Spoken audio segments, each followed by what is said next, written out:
દાન તો ઘણી બધી વસ્તુના હોઈ શકે, પણ આજે માતા અને પિતા પોતાના હૃદયનું દાન આપે છે, પોતાનો શ્વાસ દાનમાં આપે છે, પોતાની લાડકી દીકરીને દાનમાં આપે છે. પિતાની સ્થિતિ કેવી હોય? આજે પિતા બહારથી ભલે મજબૂત દેખાય, પણ અંદરથી એટલો જ તૂટી ગયેલો હોય.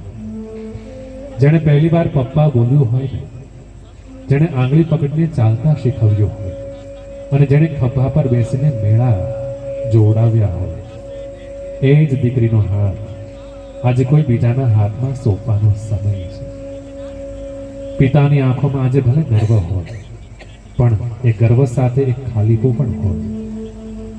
માતાની સ્થિતિ કેવી હોય?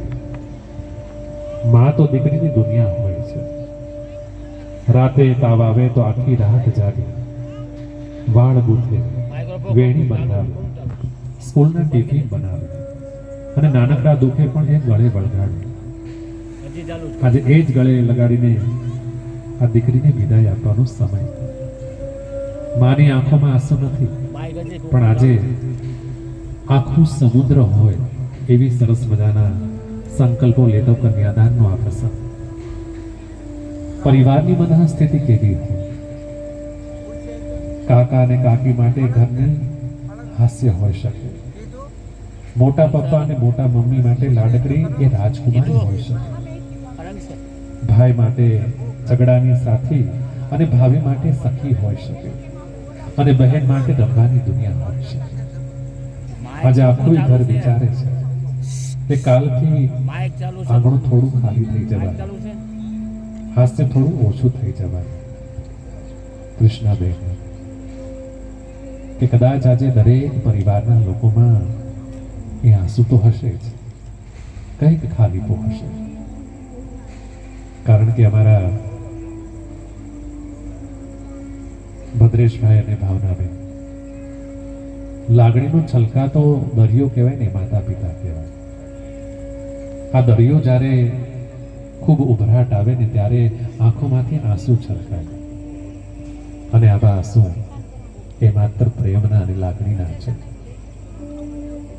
ભદ્રેશભાઈ અને ભાવનાબેનને માત્ર એટલો સંદેશો મારે આપવો છે કે જો દીકરીને કન્યાદાન દેવા બેઠા છો તો આજે દેવાય એટલો એને દઈ દેજો. કારણ કે દીકરી માગે તો શું માગે? દીકરી માત્ર ને માત્ર માગે છે માતા અને પિતાના આશીર્વાદ, પરિવારનો સહિયારો માગે. આજે આંખમાંથી ટપકતા આંસુ એ સૂચવે છે કે દીકરી એ કેટલું મહત્વનું પાત્ર છે, કેટલું મહત્વનું અંગ છે. આવું કન્યાદાન પણ થઈ રહ્યું છે અને સાથે સાથે રૂડો હસ્ત મેળા પણ થઈ રહ્યો છે. પ્રેમથી થલકાતો હૃદયનો દરિયો. આજે બે વ્યક્તિ એક બનવા જઈ રહ્યા છે, બે વ્યક્તિ સાથેનું જોડાણ થવા જઈ રહ્યું છે, અને બેમાંથી એક થવું એટલે લગ્ન. પૂજ્ય શાસ્ત્રીજી ખૂબ સરસ મજાની વ્યાખ્યા પણ લગ્નની કીધી છે. લગ્ન એટલે એક પ્રકારનું જોડકું કહેવાય, અને આવું જ સરસ મજાનું જોડકું જ્યારે બંને જણા મળી રહ્યા છે ત્યારે કેડી ઇવેન્ટ છે. ખૂબ બધી શુભકામનાઓ અર્પણ